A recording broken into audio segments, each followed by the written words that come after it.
Hey, this is Lady Gaga. I am an artist from New York City, and I've been making music and writing since I was 14 and playing out in the New York clubs since then as well. And now I'm touring the world, performing and promoting my single Just Dance. Yeah, actually, my parents used to try to put restrictions on my after-school activities and stuff, you know. They would say, you've got to study, but I would always get really good grades, so I would always say, why do you want me to stop doing stuff? Because I've got A's, you know, you can't like stop me from doing. I was really unstoppable as a kid. I could not be stopped. I wanted to be in bands, I wanted to dance, I wanted to perform, I wanted to be on stage.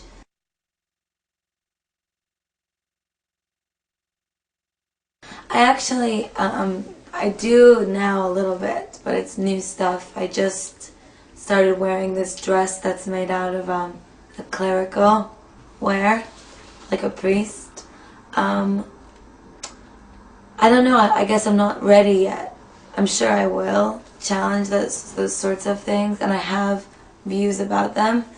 But for me, making my art and my work is a process, and it's like I'm not ready to speak about religion yet. Right now I'm speaking about pop culture and parties and fashion and sex and boys.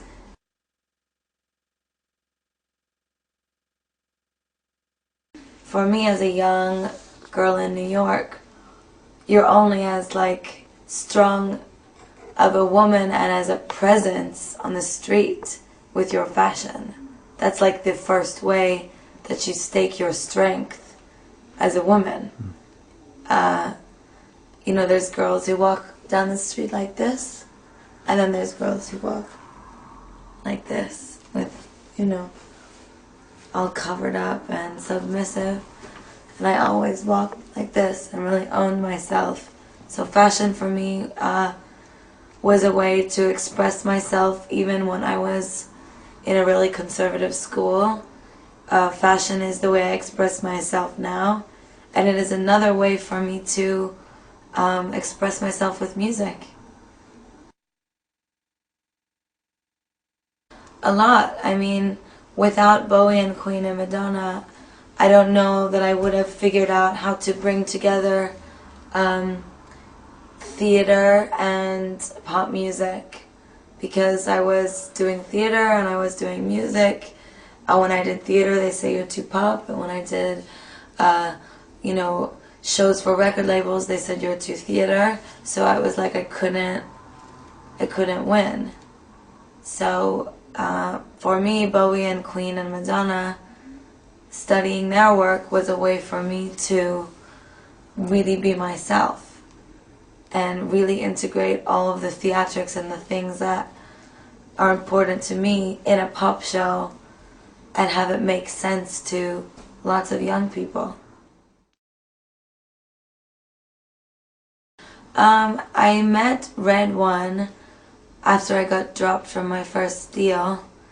He was like, I'll do work with you for free. I think you're very talented.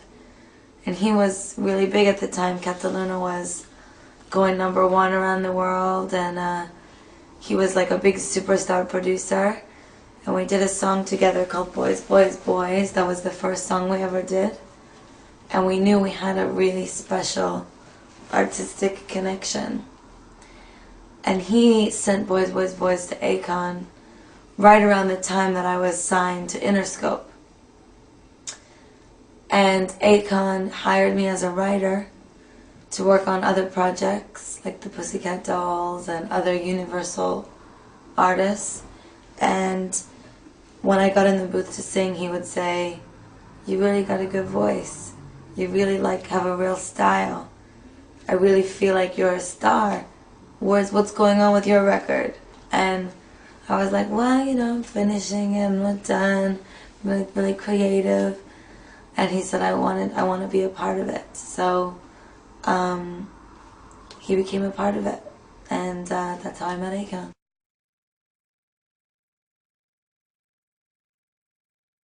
I completely agree with you. I get asked a lot, what do you think is the reason that the gay community loves your songs? I said it's the joy. It's the good time. It's like this beautiful heart and soul that there is no other community in the world but the gay community that has that emotional and psychological and physical quality. And I feel like I can take ownership of that statement because I've played in every gay club from New York to Ibiza.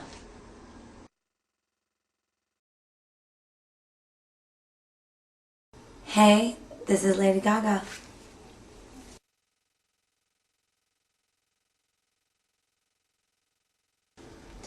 Well, I was really fascinated when I was writing the album with celebrities and the way that American culture is obsessed with American fame and society and pop culture and the media and the paparazzi. And I really, really wanted to struggle on the album with this idea and write songs about how it's great, songs about how it's not so great, songs about how it's interesting, strange, amazing. The record doesn't say one thing or another about fame. It says all kinds of things about it. But what I discovered through all of this was the famous quality that I had my whole life. Something inside that me and my downtown friends all shared. And it's the attitude of New York. And the fashion and the street and the partying and the passion for our work. And even though there were no cameras following us and we didn't have, you know, millions of dollars to buy houses and cars, we still felt beautiful and dirty rich. And the fame is sort of like an inverse of what fame is. Fame is when everybody knows who you are. But the fame is when everybody wants to know who you are because there's something about you that's inspiring them.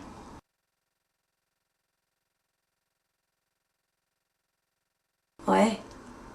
Yes. The dark side of me is just as shiny as the bright side. It's, I don't believe that an artist can really make good music without a broken heart. It's like you have to feel something. And the dark records on the album are really powerful, and I wrote those with no track, with no producer, just me and my piano and my tears and mon cœur cassé. That's how I wrote those songs. And they're very Queen. They're very John Lennon. They're very heartfelt and honest. And I really wanted to have them on the album because it also shows that an artist can be both. I don't have to be Just Dance all the time. I'm also sometimes Brown Eyes, or sometimes Again, or sometimes Summer Boy, or sometimes, you know, Love Game. Like, I'm a woman, I've got a lot of different emotions. I'm very complicated.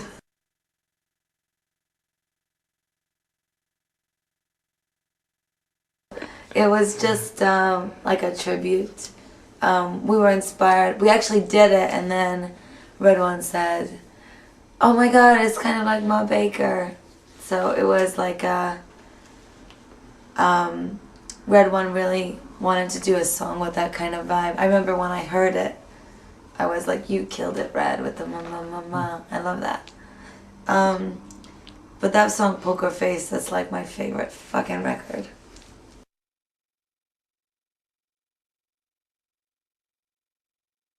It's important for me to be in the clubs, yes. I feel like that's where I connect with my audience. And for me, it's like, it's an icebreaker.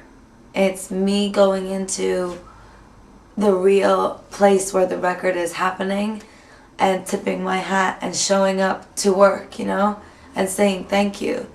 I don't want to be the kind of artist that just shows up when there's 8,000 people. I want to show up for 800 too.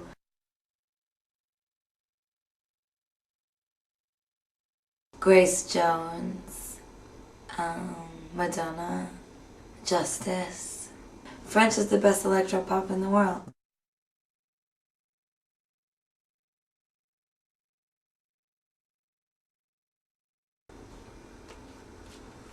I might not sing about world peace, but I got it inked into my blood. I'm 22 and I sing about sex and drugs and alcohol and parties and New York and fashion and pop culture, and it's like, I don't know why, but I feel like this was not the album to talk about politics. It's like, you have to be careful what arena you speak about things in, because as soon as you do, you're going to be judged with the medium by which you deliver your position, your message. But I will always in interviews encourage young people to vote. You have to fucking vote. Like, to me, if you're not voting, that is like, it's a waste, and it's irresponsible, and it's not in touch. Like, you've got to be in touch with what's going on in the world.